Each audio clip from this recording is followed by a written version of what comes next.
Okay, so why did we take on Evoque as a brand? I've known about them for a couple of years and I've been watching them. It came to the point where they approached us earlier in the season, like I don't know, February or something like that, and I said no. I needed their website to like include dealers and things like that, and Jay was amazing. He came here and he brought us the bikes because you really do need to see everything in person.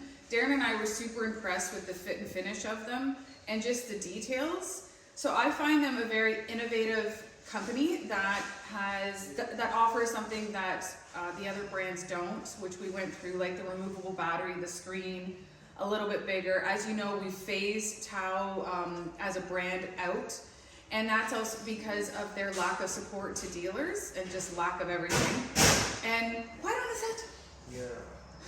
And the support and the response that I get from my rep at Evoque is incredible. Like, I'm talking within 30 minutes, they're getting back to me, and that's all you could ever want.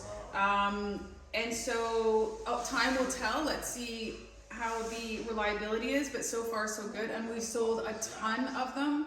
They're gorgeous, they're well priced, and the features just make it right for some people, not everybody. We're still selling the zones, but it just makes sense to have that removable battery for a lot of people, or they just really like the look. They're very slick, and that's why we brought them in. We took our time, but we like them. We're happy so far.